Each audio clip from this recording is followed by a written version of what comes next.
Hi, everyone. Welcome back to Behaving Creatively, a new podcast mini-series from Audience Alchemy. I'm your host, Josh Aviner. On today's episode, I'm speaking with Melina Palmer. Melina is a well-known behavioral scientist. She has a podcast and consulting company called The Brainy Business and is an author of multiple books, including the recent The Truth About Pricing. I had a hunch Melina had a passion for theater, and this conversation did not disappoint. Make sure to stick around to the end where you hear her idea of how to gamify the subscription ticket model.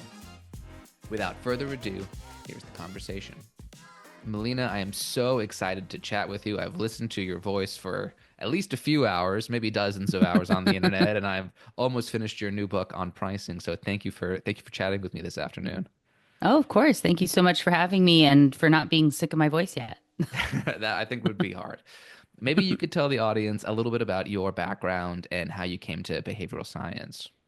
Yeah, well, I feel like I don't always go this far back, but as a kid, if you would have asked, like, mini me, what I was going to be when I grew up, I was going to go to school for musical theater. I was going to be a singer. Like that is all that I was going to be, like no question. And so I did acting as a kid, dance, different aspects of theater, opera, all of that. And then at some point, I shifted gears and ended up going to business school. And while I was in business school, I had, one class that had this little bit, and I was majoring in marketing. And it was like just a little bit about buying psychology and why people do the things they do and how they buy. And I thought, oh my goodness, this is amazing. I want to go get a master's in this. And I spent 10 years looking for a program that universities told me didn't exist. And eventually I found the field of behavioral economics, which is essentially that psychology of why customers buy and employees buy in. And now my work is in helping people to understand how to work better with the brain to, communicate in more brain friendly ways that, like I said, get customers to buy, employees to buy in, wins all around. And when you're talking about your childhood passion for theater or performing, do you feel like there's any like direct connection, like, I don't know, stepping into a character's mindset that makes you step into the consumer's mindset or something in that kind of gap? Yeah, I actually do talk a bit about like method acting and how that's really important as a mindset for brands and being able to understand like, or you should be able to say like our brand would never do that in the way that, like Meryl Streep would say, my character would never do that, right? That is something that you want to know those rules for your company and really invest in understanding both about your customer and what they care about in their journey, but like what your role is as an organization. And so we talk about, if you think about that hero's journey, right? So of course, the when we think about our companies and we've built them or our brands, our agency, whatever it is, it's like we think of ourselves as the hero, but in your messaging, that customer, that client should be the hero, and you are just something that's helping them along the way. And so, in understanding that, are you the mentor? Are you the sidekick? Or are you the sword, right? That thing that helps them to vanquish whatever ails them as they go. And the way that you would communicate that role would be different. And it can apply to all sorts of different companies, like the angles of what it is that you do, like a ticketing agency or something, right? Or the opera, the children's theater could take on any of those roles if they want. But when you mix it all up, and I can't tell if you're Dumbledore or Hermione, that's not really going to be helpful and make it easy to buy from you. Definitely. So I think one of the things that really got me interested originally in behavioral science was as I was reading about it, I noticed all these theaters and circuses and dance companies using these tactics without even knowing what they were or that they were effective. It's just like, oh, we offer free kids tickets because that's what the other shows did, or that's what we did last year, and that's a really effective way to get people in the door. And as I've been talking to companies when working with folks, I feel a lot of the time like I'm giving language to describe things that people kind of already know, or at least once you explain it to them, they're like, right, it is more convincing if everybody else is saying it was really good, or other kinds of things. So maybe you can talk for a moment about that balance between behavioral science and behavioral economics discovering things versus sort of adding labels and frameworks to talk about things we kind of intuitively know already. Yeah, well, it's a really fun and interesting balance. And definitely, as I myself went into my master's program, for behavioral economics, realizing like, oh, well, I've been doing this. This must be why that worked. Right. So, on the one side, what I like to tell people to do is you can look at if you have something that has worked really, really well and you're not really sure why, you've tried to then replicate it somewhere else and it maybe hasn't had the same impact. You can use this lens of behavioral economics, behavioral science, and different concepts and say what might be happening here that we could make sure we're leaning into the right aspect of this thing. And piece of advice for that, it's typically always much smaller than you think it is. There's like one little nuanced thing that it was happening or that you didn't replicate properly when you tried to do it in this other context where it didn't quite land in the same way. And there may be a different, behavioral lever that could be more impactful over there. So starting to look in and say, on the one side, like, do we just do the free tickets thing because everybody else did, which would be, and like, why? It's because we're a herding species, right? So we have social proof is very powerful, and we assume they must have done all the research and done all the work to know that this is good. And so if we just follow suit and do what everyone else does, at least we're safe in the herd. Like people, we prefer to have that, error of like the group and sticking within the herd versus if we make a mistake out there of something we tried that no one else has done, that feels much worse than if we make a mistake that's like was sticking with the group and what everyone else did. And that's just innate in us. And that's both for you when you're creating your sales and your promotions and whatever that is, as well as knowing that for your customers as well. So that side being like they see that there's a big line or that something is almost sold out or that there are only a few tickets available, that scarcity drive and seeing a lot of other people must be doing that. You have a lot of ratings, reviews, people like that. I would like that too. So I'm going to jump in. So just to go to the other side of it being once you know some of these concepts and you say, hey, we're not doing enough with social proof or scarcity, or we aren't anchoring our prices appropriately, that you can go look and say, how might we do that? And you can look to what people in other industries are doing, because there's a lot of opportunity in those behavioral shifts that might be from, you know, soda company and not from an experience like this. But if you go and see what examples exist out there, then you can look and say, how might we do this ourselves and try it in this specific concept of trying to get people to buy more tickets for an event. So instead of just like one or two, what if they were going to get 10? How might we make that happen? And then look at those opportunities and know that that's possible when you kind of reframe the way that you think about it. It's funny that you bring that up. I think there's a study on quantity anchoring, which is basically like suggesting an amount. And I've been doing experiments with the company on discounts with a maximum amount of times you can use that discount. And it's Mm-hmm. it's replicated identically across a few times, but it's not the same results as the Campbell's soup can Mm. because it's just making the discount. You can do it 16 times on tickets. Actually, starts to make the tickets seem less valuable than if you have a Right, like lower limit four or maximum. something of Exactly. the right, right. So then you say, so if it's like limit 75, like, well, okay, who's doing that? That makes no sense, right? Yeah. And like it can't be that good if I could get it on that many of them. But like a limit four, a limit 10, you might think like, whoa, that must be a really good deal with something like tickets if I can only use it for four. And Yeah. maybe I'm gonna go call my sister and say, hey, we're gonna go, but like I can get this deal, but you could also get this deal if you use the coupon and we're separate, and then we can all go, right? Then it feels like you're getting a win. We also have that FOMO being a real thing, right? Because we're loss averse. You don't want to miss out on the opportunity. So if you also have a time deadline that you can only use it by midnight tonight and then it's going to go away, we have that scarcity angle on it. There's, as you can see, lots of it's like gray area, but like competing factors. There are lots of things happening when we think about those behavioral interventions, and our brains are doing a lot at any given time. So you're never going to think of and know absolutely everything that could work. But if you understand a few things you're looking to test, like you said, in that case of the limits, right? So you say, all right, I'm going to limit I'm going to do one that's a limit 4, and then I'm going to run one that's a limit 8, and I'm going to run one limit 12, limit 16. Like, where does it break and what might be happening with it if that's the only thing I'm changing? So you've been running some A/B tests there, and you say, okay, when we got to 16, it didn't seem like it was doing as much as at 4. And then we can say, like, why might that be? What would be going on if I was looking to buy this and I saw it? Would I think that this is like not a good enough deal if they would have it on so many items? Or if it was the opposite, like that 4 didn't do well, but 16 did, like, well, what's that about? Right? We can dig in and start to ask really thoughtful questions to understand what's going on. So your latest book, you've written three books, but your latest is about pricing and behavioral economics. I learned a new term this week called cost disease, which I guess was Mm. invented in general economics in the 1960s.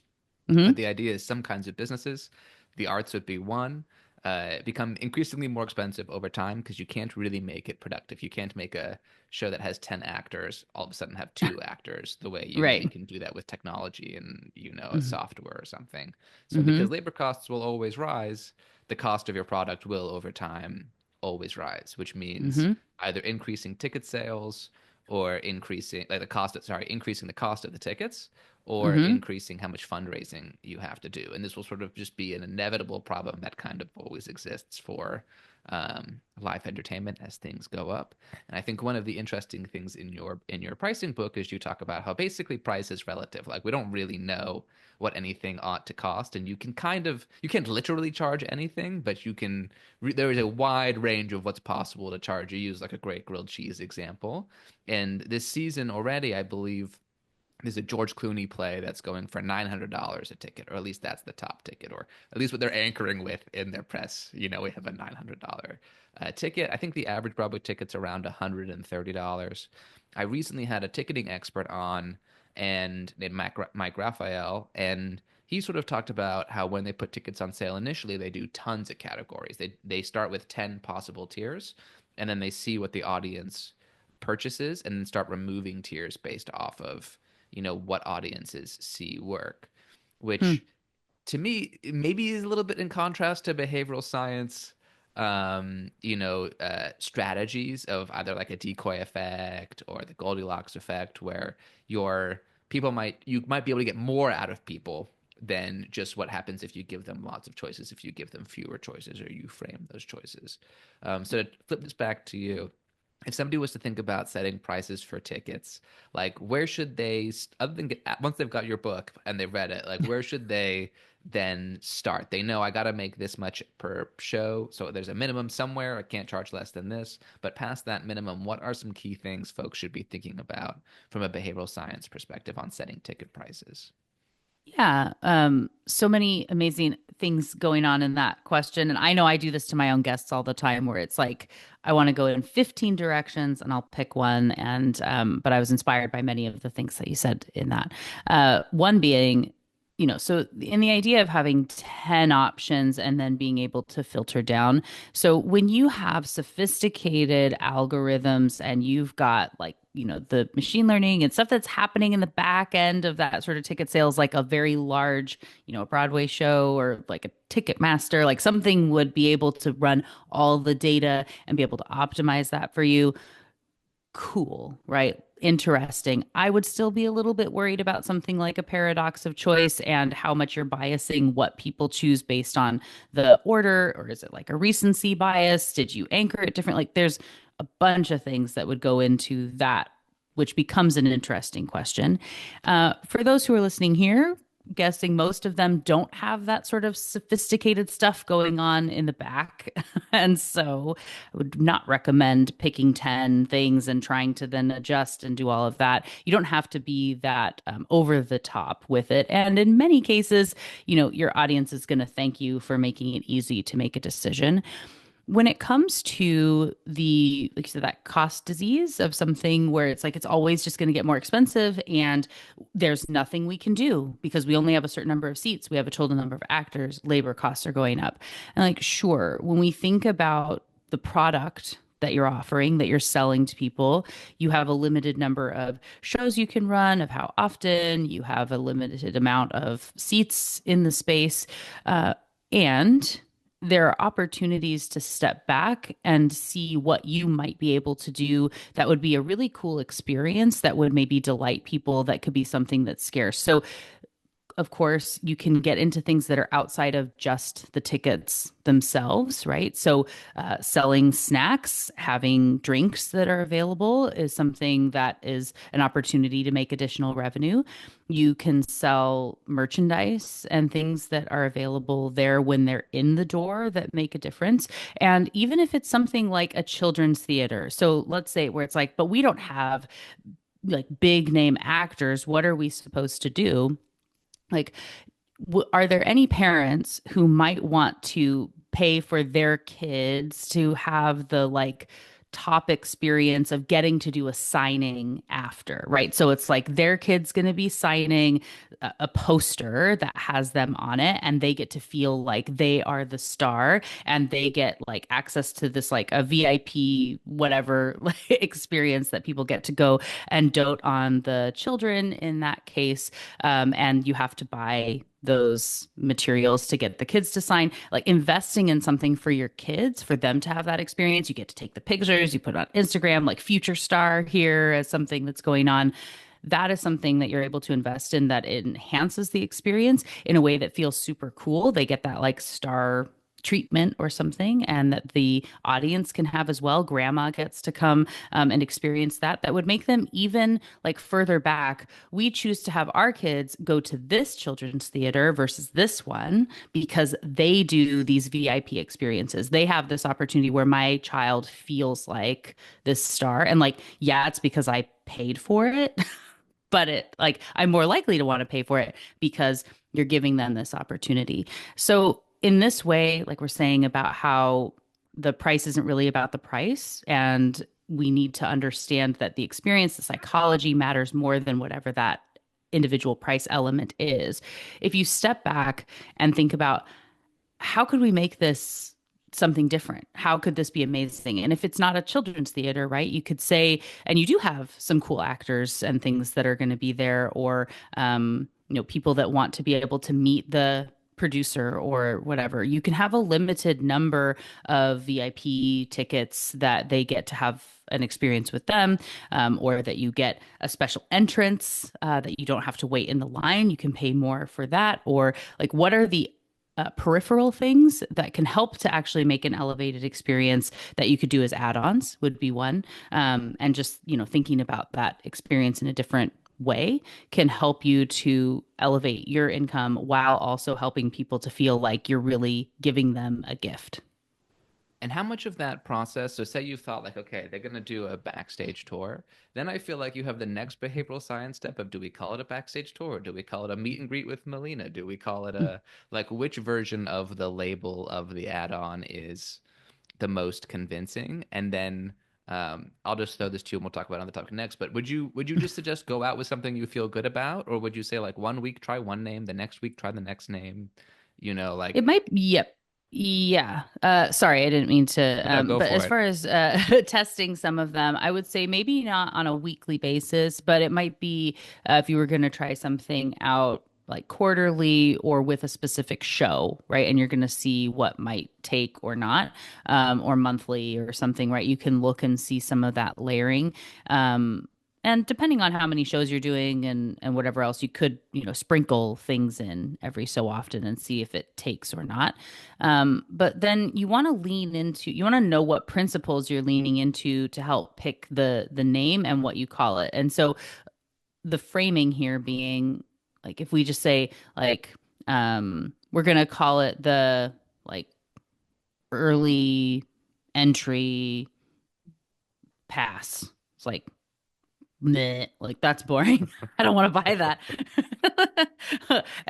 Or you think about like hang around after everyone else leaves experience, like that also sucks. I don't like that. But if you look to say it's an exclusive something, right? We're going to lean into scarcity, and not wanting to miss out on an opportunity. There's a limit that there are only however many. So if it is that exclusive meet and greet, feels different than, or it's like the VIP experience, or the like you say, you can call it a backstage tour. That's cool, right? But I think it's knowing who are you talking to and what might they care about. And so on Broadway, if I get to go do a backstage tour, like that's amazing. That's super cool. Who gets to go and see that? And then I'm also going to get a meet and greet with the actors or whatnot, right?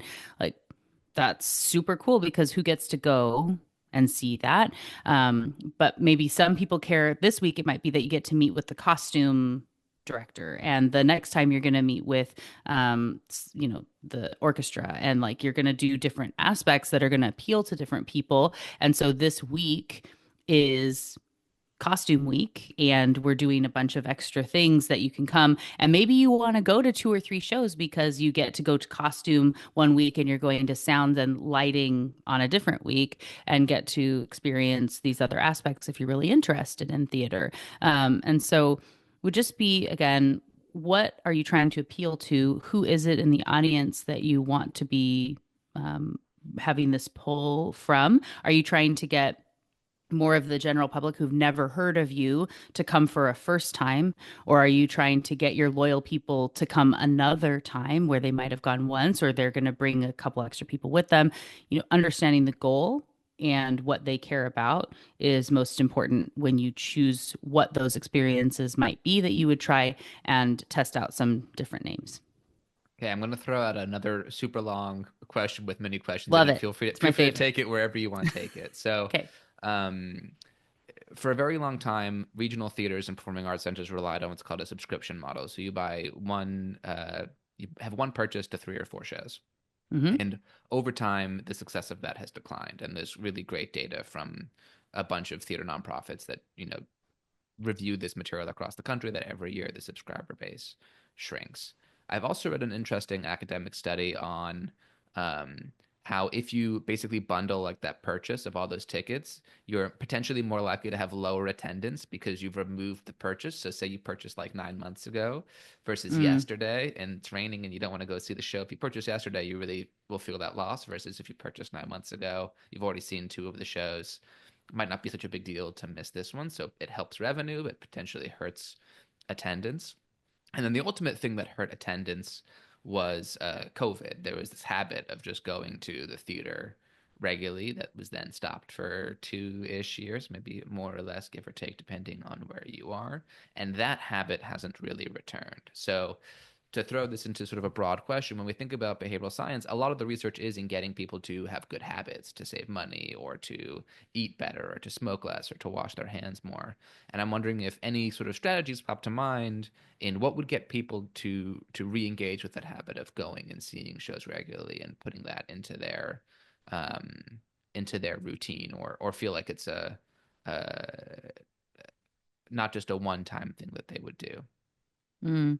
Yeah. And I know, so when I was a kid, we had, my parents had the, season tickets for in our area here in Seattle, the Fifth Avenue Theater.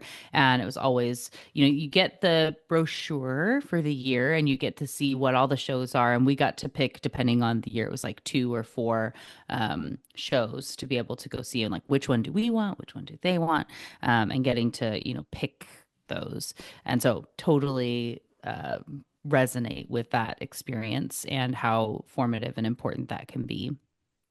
And so you also, there's a loyalty that comes with season tickets, and whether, again, like I know we were talking about, is it sports, right? So I know that, whether you have season tickets to your favorite sports team or you just figure, I can always get them on the open market after the fact, there's always an opportunity. And so I don't need to commit to all of it. I think there's something to, if you want to leverage that sort of model, you again want to look at, and this would be like a reciprocity principle, a little bit of like understanding the relationship between you and those most loyal patrons who absolutely love you. And what is it that you can be doing to be helping them to feel very important, to incorporate, maybe it's surprise and delight that when you show up you get something, when you if you don't, then you're going to miss out on this other thing. That there are special commemorative it's like coins or pins or something that you get that's the subscriber only, but you only get it if you show up. And you can't get it any other way.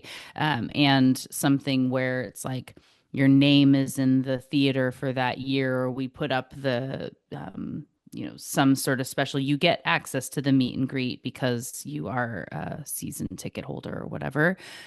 So there are ways to up the value and exclusivity of a program like that if it was something you wanted to try to refresh and help those people to feel really connected to the brand and that it's a part of them and their identity. Like I said, because we had season tickets to Fifth Avenue in Seattle. That is, it feels like my home theater. And even like when shows come to town now, we have a couple of theaters, and I'll say, "Oh, is it at the Fifth?" It feels like that's more home to me than the Paramount, and I love the Paramount too. So, but like it's something that I grew up with, and it's part of my identity and that nostalgia factor. So, what is it that you can be doing to be leaning into that if you're looking at that ongoing season ticket? If you don't want to do it that way, and maybe it would be so with the attendance piece, right? So, like, if you can't then make it for your show because you had to book it 9 months in advance or you don't want to go that day or whatever, is there a gift program that if you let us know 1 week, in advance, then we can give you a credit for 10% of another, like a ticket for next year, 20, like it's definitely not full value, but there's something that you get at letting us know in advance you're not going to be able to make it and you couldn't swap to another show, so we can fill that seat. Those sorts of opportunities for people that they don't have to worry about the sunk cost, and knowing that there's demand for those and feeling like they're giving that back. You can also be looking at something to the point of like if people feel like they can always get a ticket last minute, then there's no scarcity, there's no urgency, it's always there, and if I miss it, and no big deal sort of thing, right? So there's a question of how much they invested in the ticket to where it's worth going even in the rain or even when you're tired or whatever.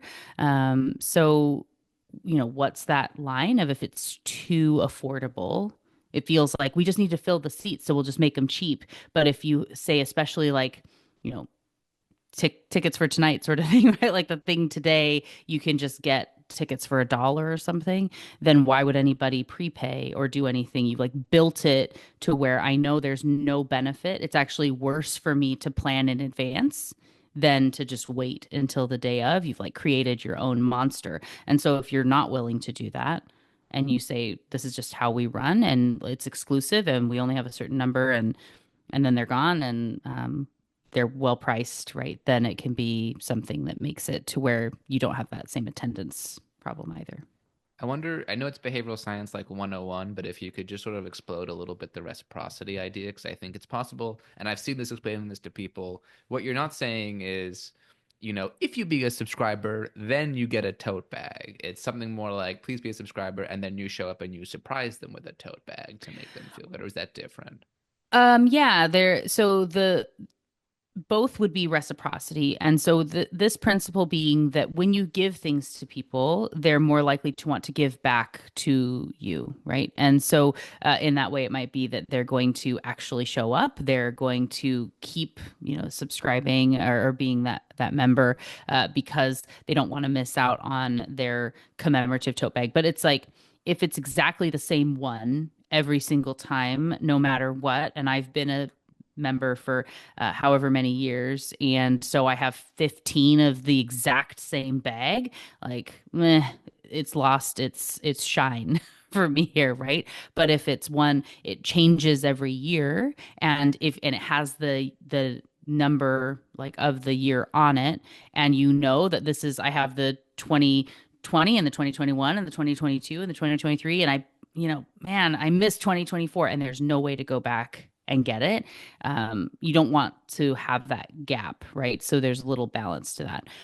Now, the thing you were talking about is also, so surprise and delight for people is where there might be something that's going to be delightful that happens, and people know that we at XYZ Theater take care of our patrons, and everybody has an opportunity for something, but our season ticket holders get a little something extra. So it might be that at every show we go through and we know which seats have our season ticket holders in them and where they're going to be seated. And I know, like, actual practicality of doing this aside, right? We're going to suspend our disbelief for a moment and just consider the behavioral elements behind this. Don't get locked up into the logistics and tactical stuff. But let's say you were able to have it be that you know where the season ticket holders are sitting at a show, and you have some sort of a gift that's going to be hidden under three lucky season ticket holders at tonight's show have a special pass for something, or they have their membership free for next year, or they got a something that you're going to do throughout the season. You're going to be giving them away, or maybe it's something at every they get entered into a raffle to win the thing, whatever. And you only get it if you're a season ticket holder, that you get the opportunity to be one of those. And you only get it if you show up and have your butt in the seat that night, right? To get the thing, and then you go to claim it. Then it's like delightful surprise. Like, it's a reciprocity. I know it's a gift, that it's something that's for me if I invest in this way and I am this special type of patron, that I have the opportunity. And if I win, I'm going to be jumping up and down. I'm delighted at how great this is. But if I didn't, if I'm one of the people who didn't, but I am at an event where that person actually did win, I'm so excited that that could be me next time, because we have this optimism bias and things that come into it. And so that's kind of a mix. This made me think of one of my other really favorite examples where we think about like slow days at a restaurant or something. It's pretty common, like Tuesday night, you don't have as many people coming in. And so often restaurants might be closed, or they do deals, right? So it's like happy hour all day, or you have, deals on a drink or something that's going on that day. And you just like know that you have this mentality, like anything is better than the nothing we would have had. And so even though we're making a penny on this plate, it's like better than the nothing, right? And that is kind of a like unfortunate mentality headspace to be in when you think about what's there. So there's some, instead of saying it's like 20% off on Tuesdays, because that's what we do for everybody to get anyone in here. There are some restaurants that have done something where they have dice that you would get on Tuesday nights if you come to eat, and you roll the dice. So you eat your whole meal, whatever you order, everything. And if you're there on the Tuesday, when the check comes, so like you're done, you get a die that you get to roll. And if you roll, say it's a 6 or a 2, it doesn't matter, whatever the number is that they have for that day. If you roll it, your entire check is free. And it feels like on the restaurant, you're like, oh no, we'd be giving away so much. But like the way that the odds work, It's still it's 20% actually or whatever. right. Yeah. Or less. Right. And so with that, then it's actually better for you in that way. And it's not like you come in and because you rolled the dice that it's going to be free before you order everything, right? And so if we know we're here Tuesday, we might order an extra appetizer or some drinks because we might get it all for free, and we're willing to make the risk and have the fun. And if the people at the table next to you win, you go, whoa, cool. They're like cheering and like, oh, I saw somebody win their whole meal. Like, I'm going to do that. We're coming every Tuesday, right? Tuesday could now be your most popular night because you're doing that. And people actually spend more, and they're excited and they love it, and reciprocity and the delight, it like all works in together. And so, same, you could do something, like that, and see how that like would carry over into your offerings. Definitely. Oh, there's a lot in it that was really good. I think is that a restaurant in England? I feel like I read that somewhere, that story. There are more of them now. I think I've seen some in Australia that do it, and I mean, highly recommend. It's something that shouldn't go out of style, and yeah, lots of good Yeah. opportunities there. I mean, I could definitely see somebody standing on stage before a show, like an executive director, pulling your seat number, whatever. Like you said, if you know for sure the person, has this particular status, is you get a this or a that, and then the whole audience gets to wish they were that. Right. That And if person. you sign up to be a season ticket holder before you leave tonight, you have some sort of opportunity to get into another special drawing that we're doing before the end of the year. And the value of tonight's tickets will go toward that, right? You see, like I think a lot of children's museums, aquariums, different science center, whatever, like they do a good job of like because people tend to do the like one and done, like we came here and we don't have to come back again until maybe next year. But for the science center or the children's museum, like that's not the goal, right? And so you may see something along the lines of like, hey, the amount you invested today, you know, if before you leave or whatever, you let us know, we can turn it into your family membership. And maybe you didn't realize, but you know, you paid $80 and for just 115 or like a little bit more, you could have this fun every day and get all the Oh yeah. value out of it, right? So that little up level, and then it feels like it's busy. And people say, "Oh, I don't even know if I'll get in because there's so many people there all the time." So you can just look at those where you want to look for the opportunity of like, it's such a good deal. Why wouldn't I do that? Yeah. Right. And so those are some things you can look to leverage if you're trying to get more attendance at events and things like that too. Wow, that's some really great advice. I think I'll try to wrap with one more question, very brand related, which I know is one of your expertise. So, as I'm sure you know, and some listeners may know, I think it's called the von Restorff effect, but the idea that like distinctiveness is very key in being memorable.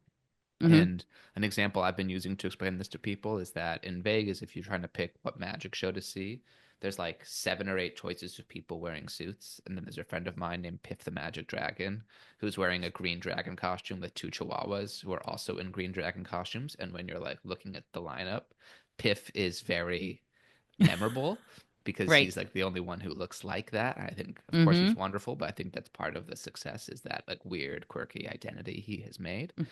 Right. Um, but I think, uh, can everybody do that simultaneously? Can everybody be distinctive? Or does that kind of only really work when, a bunch of shows are all doing the same thing and you get to zig when they're all zagging? And Yeah. again, just to throw out too many things, like I've noticed working with a bunch of circus clients that everybody uses the same words, in part because like there aren't that many words to describe it, and if they deviate too much from the standard descriptors, they fear people won't there'll be more uncertainty in like what you're getting if you don't just say like family friendly fun at affordable prices or whatever like everybody always uses. So I guess my question is like, what's that balance between being distinctive and memorable, but then creating uncertainty for like the potential person buying a ticket not knowing what you are versus being the same as everything else? Yeah, definitely. Well, and I would say with that, the instead of thinking about uncertainty, so yes, that could be a problem if it's so vague and I don't know what this thing even is. So you don't want to go so far out. There's a balance between novelty and nostalgia and like what we know and this thing that is interesting and different. That's important to understand. So you think about the decision point and where you might be able to stand out. And instead of worrying about uncertainty, which is part of the equation, but not in this exact moment, think about what I think a lot of people don't do enough of is leaning into this kind of curiosity principle. And so, like, I know what I'm going to get. I know what I'm going to get. I know what I'm going to get. And like, huh, like we stop at Piff the Magic Dragon, right? And I see dogs in dragon costumes, like, I don't know what that is, but like my kids think the poster looks funny, or like I bet that's gonna like I've seen a magician, but like I haven't seen that, so like let's do that one, right? It feels like it's and like you said, it is gonna stand out. So if everything is all over the place for everybody, then it's not going to work in that way because there isn't something consistent enough for you to stand out. And so you may want to try something different. Also, because of that hurting social proof, right? So that might not work for him forever. So if we look back, and might be, I'm sure I'm wrong as to who was like a first person to do different things because my, history in this particular area is not great. But in my opinion, or what I know of the world, like Chris Angel would have been like first kind of like goth magic, right? And that was really novel. And people are like, whoa, what's that? That'll be interesting. He's so different than what I imagine a magician to be. And so I want to go check that thing out.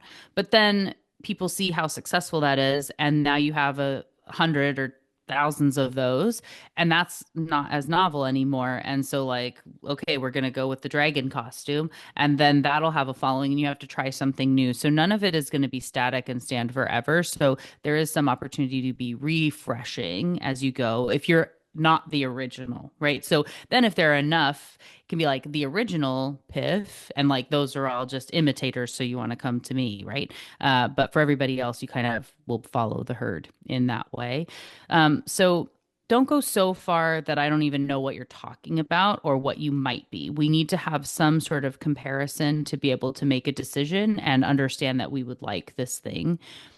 And then, if there is something where you look and say everything looks the same on the posters, or think about even like an app where if somebody's like looking through what's happening this weekend to decide if they want to go to you, like, am I doing the children's theater or the aquarium or the zoo or this or that, and like what's out there? Do all those posters look kind of the same? Do they all use the same color scheme? And you can be like, if everything is bright rainbow color, you want to be more muted so that you stand out. Or they all use real pictures, so you're going to be a really cool cartoon, or something else. There are things that you can be doing to help to make someone, like would say, just like stop the scroll these days, right? And go, huh, what's that thing? That is so key to getting people to even know and remember you, because there's so much clutter out there these days. And you're not just competing against other events like yours.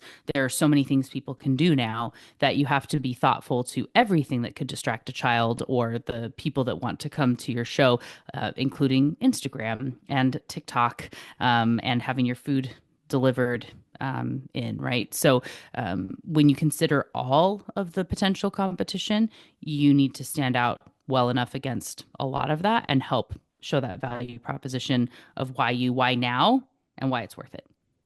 I think stop the scroll is like such a good, what a good term. That's going to be lodged. Very sticky, with the Yeah. alliteration or whatever there. Melina, thank you so much for your time. I mean, I guess one non-behavioral science question, but if there's one show you could go see right now, is there anything on your next trip to New York or elsewhere that's on your musical or play bucket list? Well, interestingly, we're actually going for it's my 40th birthday coming up here in a couple of Congrats. weeks. And my husband and I are intending to go to New York, and we are looking at tickets for six. So we're looking at some options, but I've Great. heard good things about six. And so that is in the opportunities. But I love Wicked and, Phantom of the Opera, like OG. Six is great. There's not too many show posters with purple and yellow, so Right. it Yeah. should Stands stick out out to you when you're scrolling. How can for folks sure. learn more about you and subscribe, in all the places? Yeah, thank you. So you can just go to thebrainybusiness.com. That's my company and podcast are both called The Brainy Business. That has my books, podcasts, consulting, speaking, things like that. You can find me on all the socials as The Brainy Biz, Biz, and as Melina Palmer on LinkedIn. Amazing. Thank you so much, Melina. And that was my conversation with Melina Palmer. If you guys enjoyed it, please subscribe wherever you get your podcasts, and reach out to me at Audience Alchemy, audalchemy.com, if you're interested in applying some behavioral science to your show or performing arts organization. Catch you on the next one.